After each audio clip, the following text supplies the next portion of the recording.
It's Red Eye Radio. Gary McNamara and Eric Harley talk about everything from politics to social issues and news of the day. Whether you're up late or you're just starting your day, welcome to the show. From the Uniden America Studios, this is Red Eye Radio. All across America and around the planet, we are Red Eye Radio. He is Eric Harley, and I'm Gary McNamara. Good morning. Here we go. Summer right around the corner, huh? What did we get up? Did we get up to like 98, 99 the other day when I was out of town? It was very, very warm, yeah. My pool was very warm yesterday when I got home. I jumped in. It was like, all right, this is nice.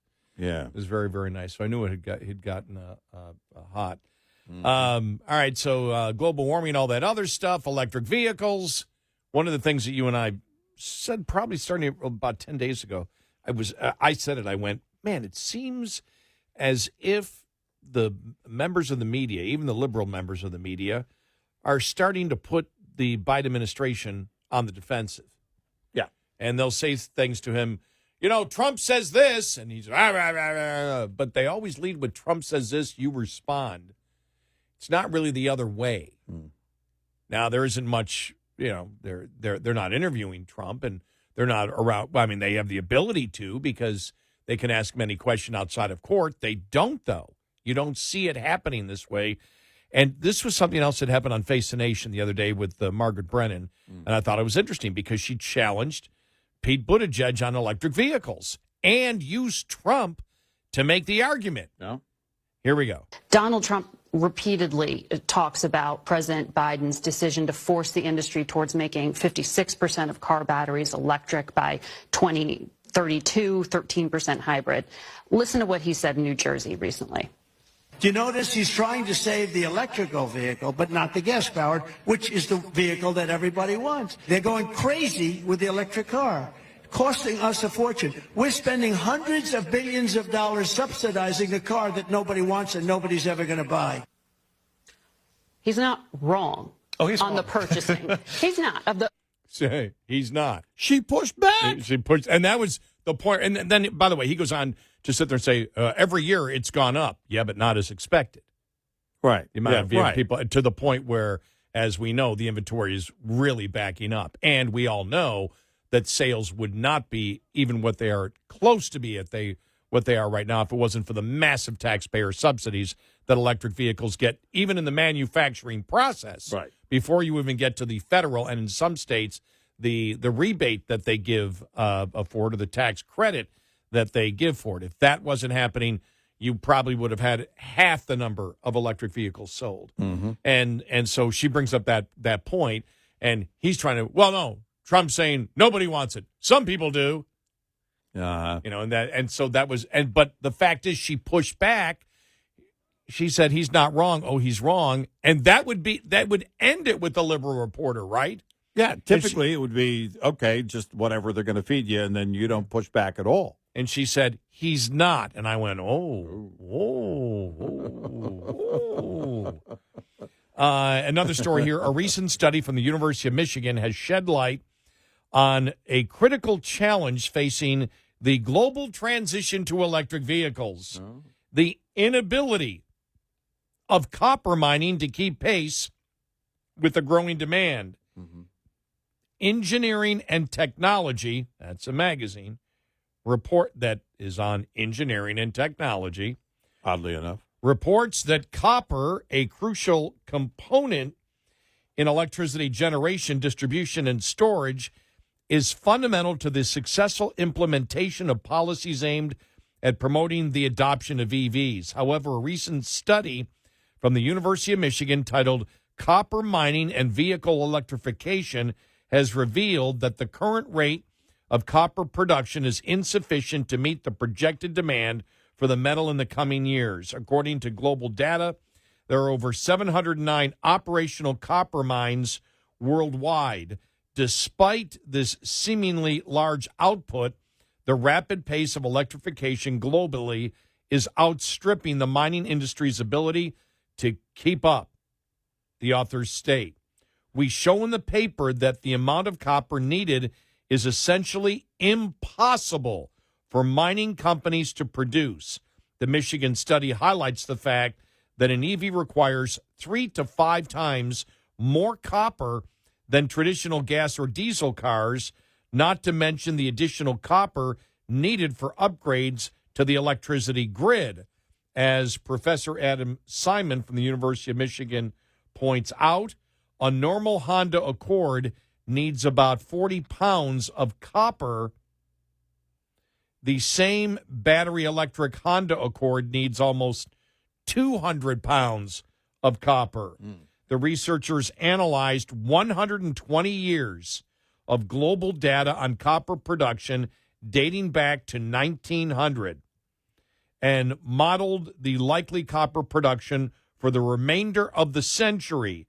They compared this with the projected copper requirements for the United States electricity infrastructure and vehicle fleet to transition to renewable energy. The study concluded that renewable energy's copper needs would exceed the current production capacity of copper mines and the normal increase that you would have over that period. Right. They said they just can't do it. Between now and 2050, the world will need to mine 115% more copper than has been mined in all of human history up to 2018. We can do it. Come on, everyone. We can do it. Between now and 2050, the world will need to mine 115% more copper than has been used, than has been mined in all of human history up to 2018.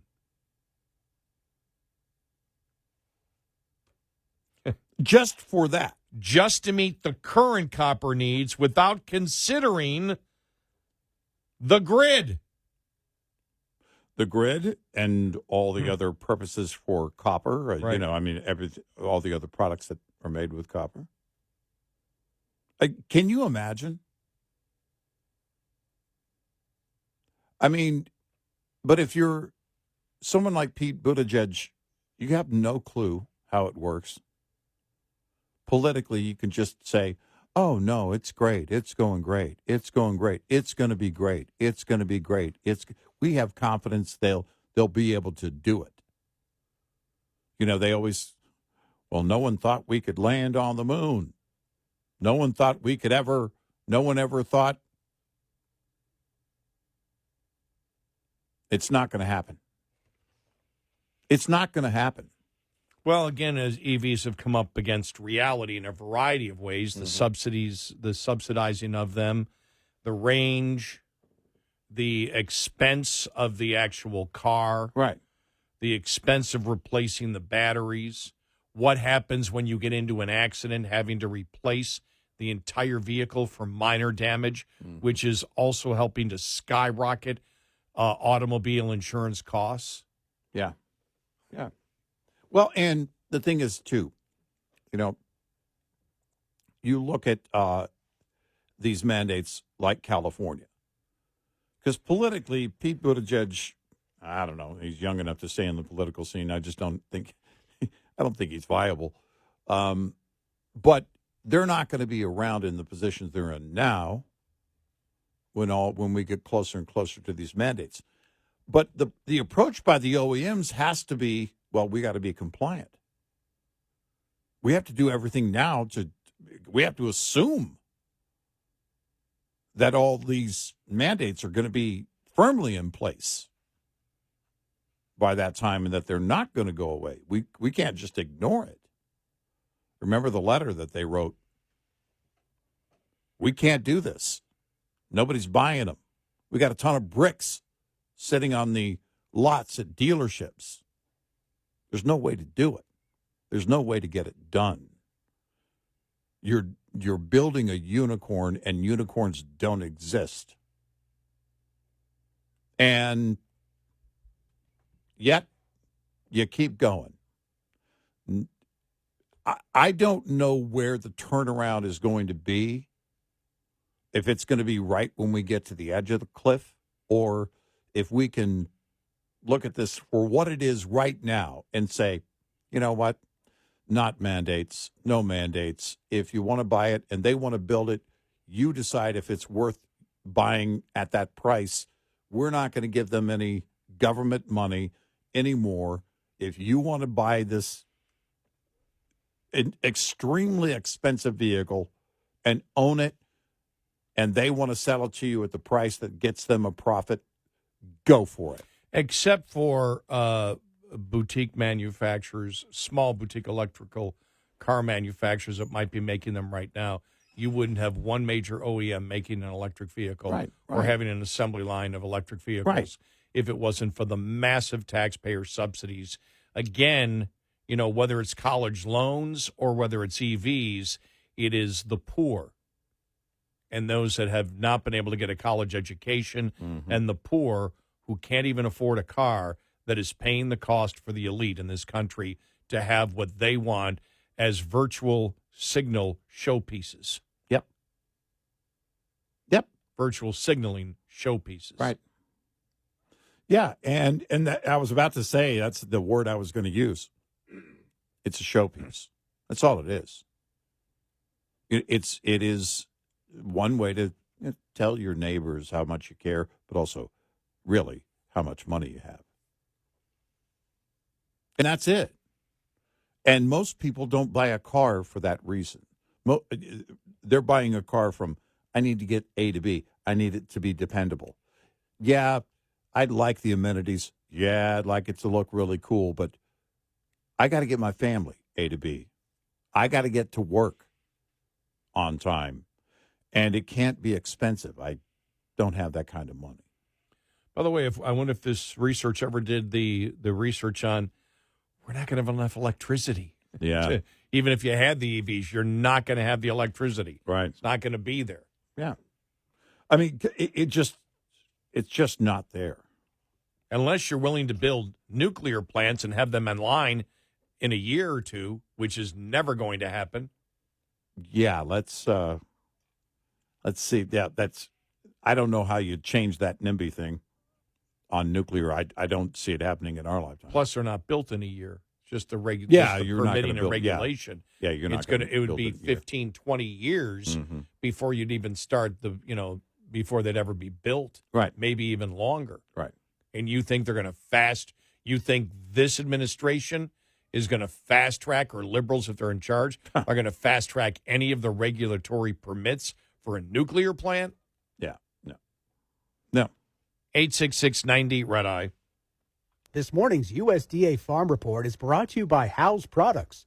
Tested, trusted, guaranteed since 1920. What does summer weather potentially look like this year? Like climatic patterns associated with El Nino, according to USDA meteorologist Brad Rippey. Yet aren't forecasters like Rippey saying El Nino will transition to a La Nina pattern over the summer months? He explains. It takes a while for the atmosphere to recognize the changes in the equatorial Pacific, so we're not expecting any imminent changes. And in fact, if anything, we're still seeing weather patterns across the United States that are more consistent with El Nino than with La Nina, and that's because the atmosphere has not completely spun down from the impacts of the warm water in the Pacific that peaked last December and January. One immediate indication of the El Nino to La Nina transition underway is an active tropical system. When you have La Nina in place, one of the most immediate and sudden impacts is that it decreases wind shear across the Atlantic Basin. In 2024, we may not have the wind shear to tear them apart. I'm Ron Bain reporting for the U.S. Department of Agriculture in Washington, D.C. This report brought to you by Cenex Fuels and Lubes. Coming up, more with Gary McNamara and Eric Harley. It's Red Eye Radio.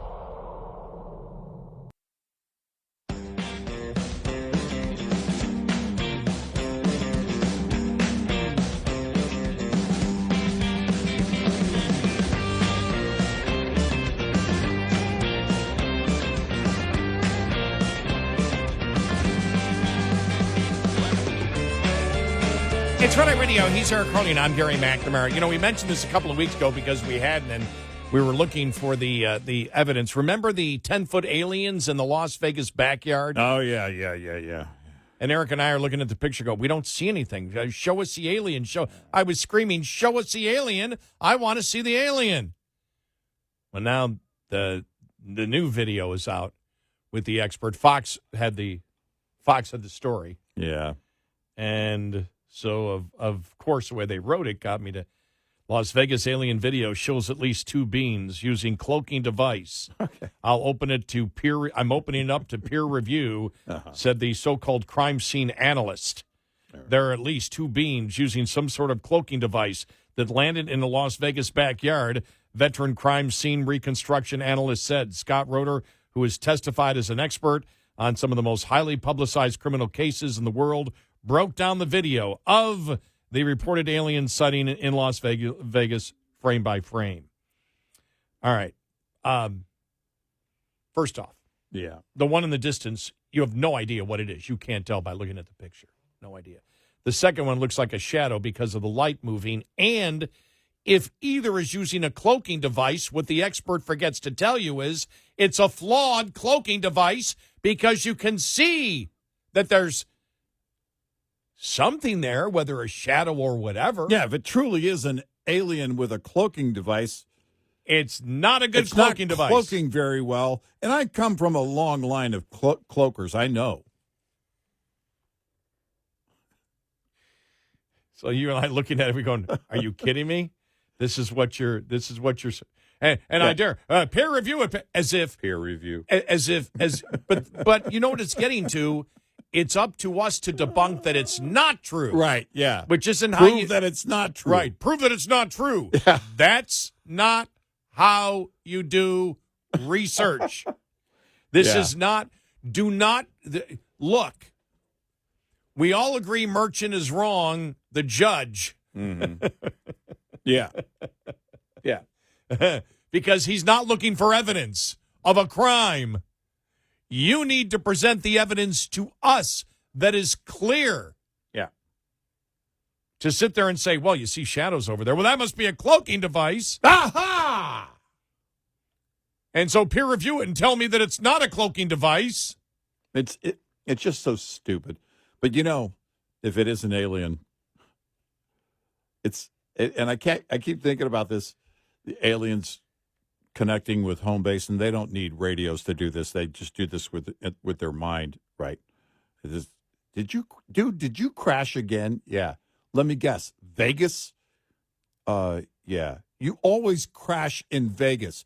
Well, there was the one time I crashed in Roswell. That was your dad. Well, did you notice that the same type of shadows are all in there too? Uh-huh. That the same type of shadows on that. And I mean, I would have so many questions as it's like I would look at this and go, well, wait a minute, are you trying to write a book or something? You're a former crime scene investigator.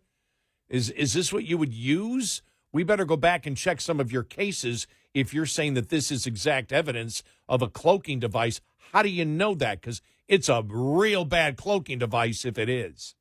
Well, the proof that they have no cloaking devices. We can all see Zuckerberg. He's clearly an extraterrestrial being, and he can't even hide it. No, you got to have a cloaking device like in They Live. Yeah. Which is interesting. With Roddy Piper. You put on the sunglasses, and then you can clearly see, but he couldn't tell without the sunglasses. You know that famous line? Do you know he improv that line? You mean I came here to kick butt and chew bubble gum, and I'm all out of bubble gum? Yeah. Made it up. Totally improv, and they left it in.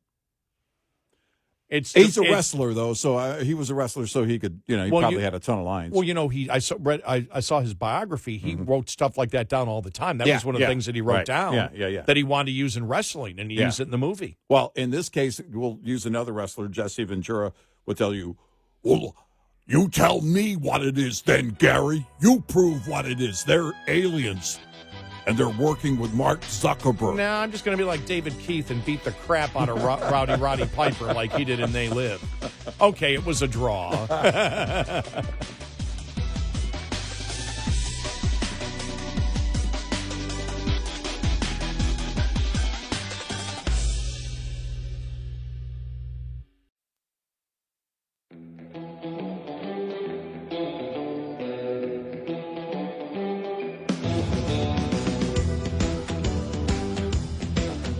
You're listening to Red Eye Radio.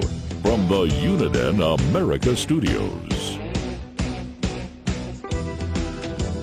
It's Red Eye Radio. He is Eric Harley, and I'm Gary McNamara. Welcome and good morning. Well, Trump or RFK Jr. Will not be the Libertarian candidate for president of the United States. Did they ask Biden to speak? I don't think so. The Libertarian Party is just lost. I mean, they haven't been true libertarians. The party hasn't been true libertarians in a long time. I think Gary Johnson pretty much buried their chances forever. You know? Well, I remember. I remember the issue because it was when we would get people that would call the show that said they were libertarians and supported Ron Paul because Ron Paul was against NAFTA. He was against free trade is what they thought. Right. He was against NAFTA, therefore he was against free trade. And they were calling themselves this went on for years with you and I. Mm-hmm. It was a good 5 years? Mm-hmm. Yeah. Yeah. And we had to instruct because it was, and again, I'm not saying it's every libertarian, but it was every libertarian that ever called the show during that time. Because we would have remembered if there was somebody who said, look, I'm a libertarian and I understand what you guys are saying. Because you're saying Ron Paul is against free trade because he's against NAFTA. We said, no, you don't even understand. And for years, these people had no idea what they were supporting. Right. It's like, no, Ron Paul believes in no deals. Well, unmanaged free trade. Right, unmanaged free trade. Yeah, so no deals between countries. Right, you should be able to just deal with whomever you want. And they were, we got yelled at. You guys aren't libertarian.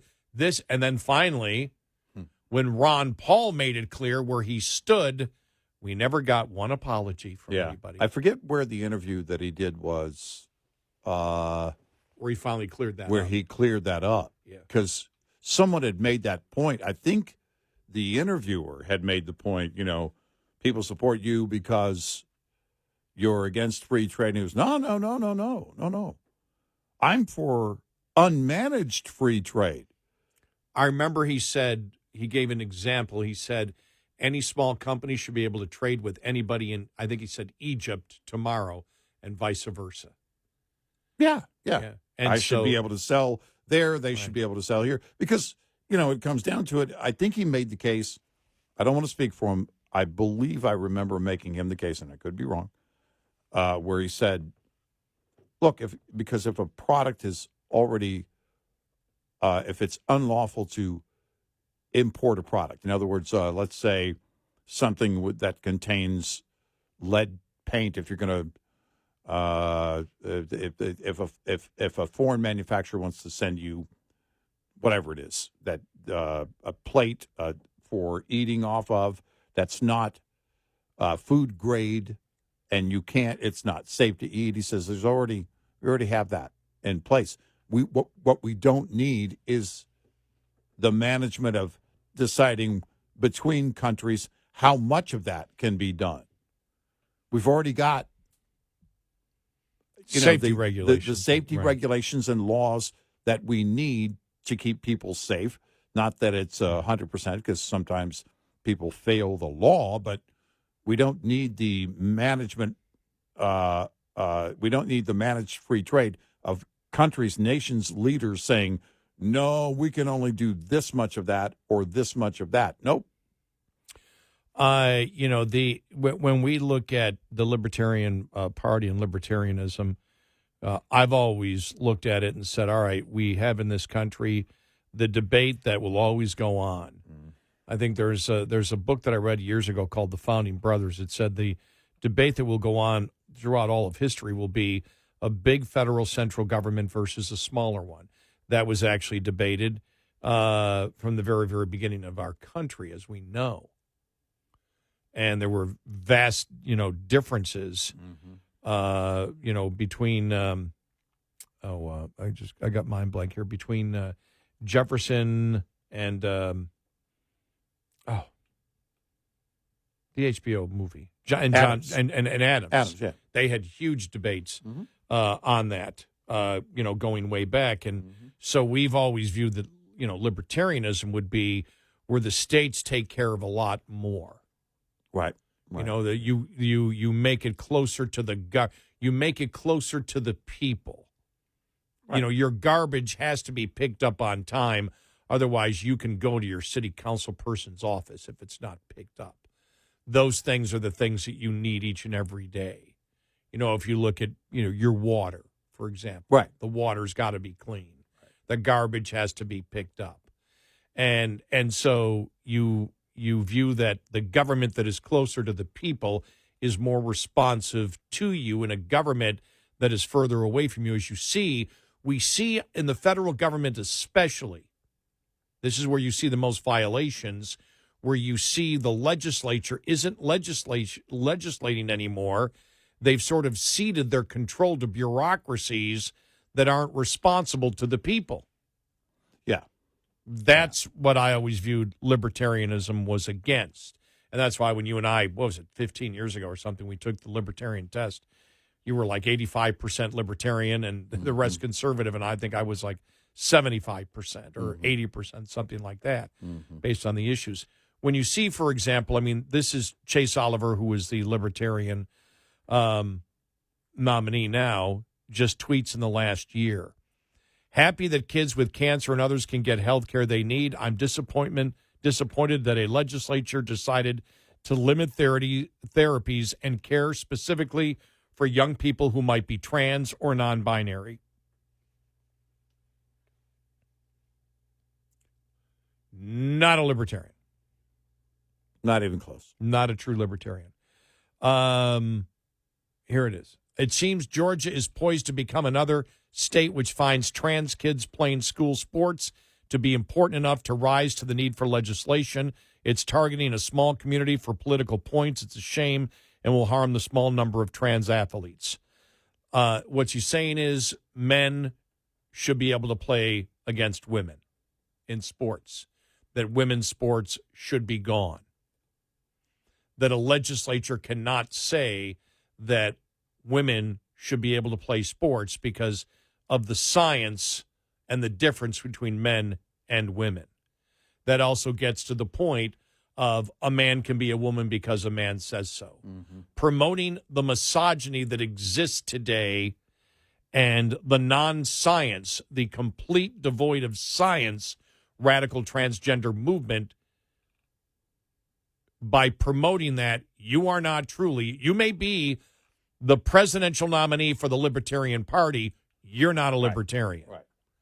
For open borders, here it is. The best way to exploit liberty is with an open border. Let money and people and goods move freely and let the markets and people flourish. Border control in its current form is central planning that doesn't work. Hashtag abolish ICE.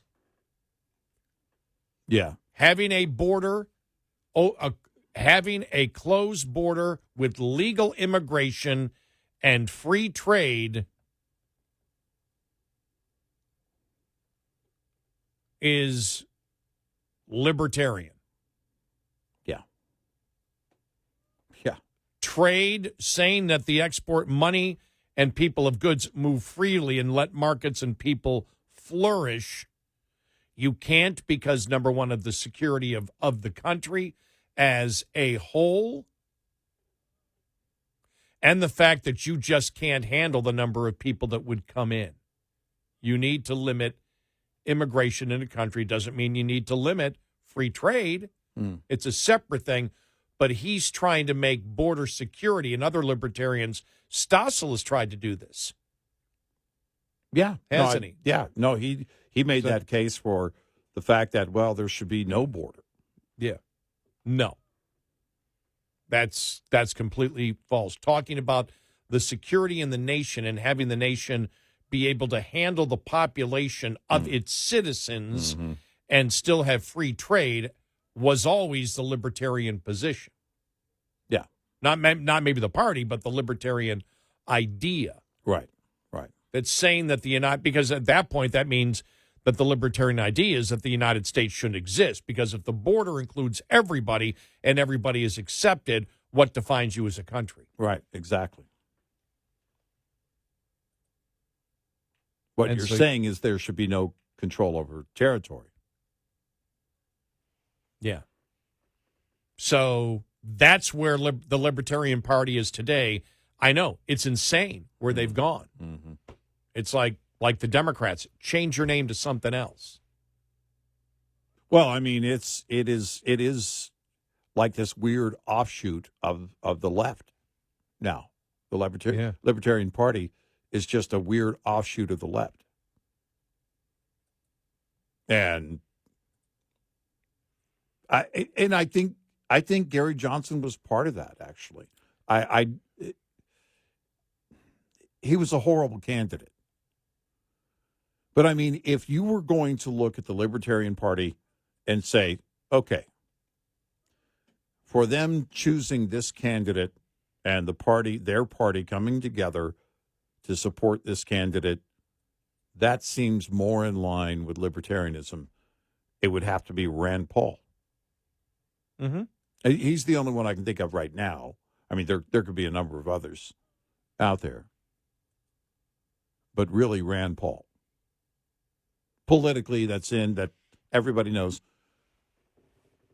But they've gone there. I mean, I haven't asked him, but I'm guessing he would also recognize that they've gone way too far left. Oh, on gay rights, he believed that gay marriage, he agrees with the ruling there. Mm-hmm. Mm-hmm. Now, he is gay, just so if people wonder what his motivation might be, is the only reason I'm bringing it up, because on that issue of gay marriage, he agrees with it.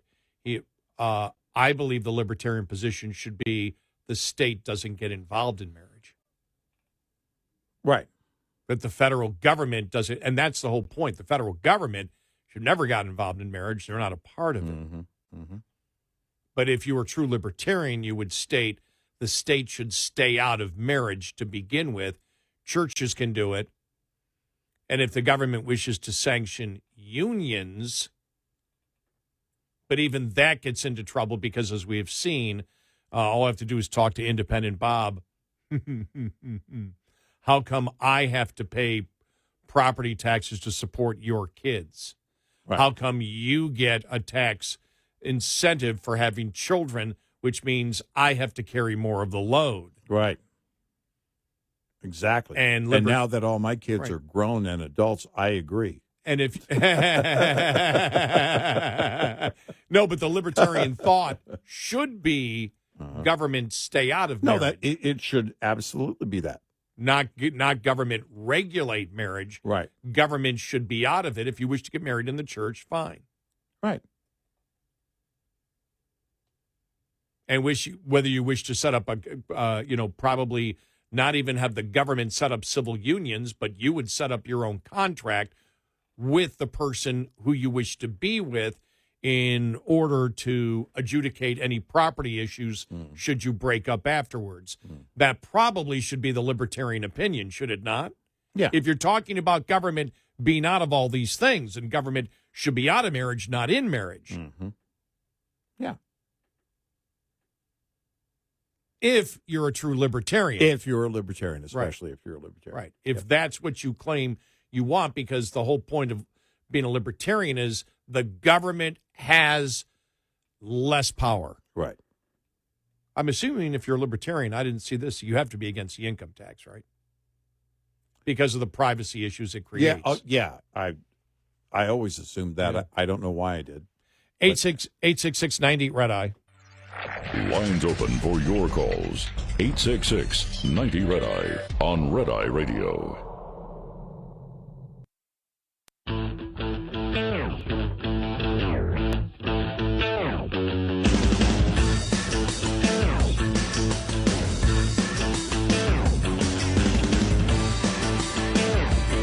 It's Red Eye Radio. He's Eric Harley, and I'm Gary McNamara. All right, I see this here, lead article in Fox. Judge sidesteps key decision as grand finale is teed up for teams to present closing arguments. When I went, what do you mean? He made a statement this morning? No, they're saying he has sidestepped it until now. Okay, yeah. It's interesting that, because I fully expected him to come back the following morning and say no, and he didn't. In fact, he hit the pause button for the trial, which a lot of people were scratching their heads over. But you have to ask the question again. I put like a 1% possibility that he's thinking, you know what, I really need to consider this and what this would mean and all of this. We'll see if that's the case. We might learn in a few hours.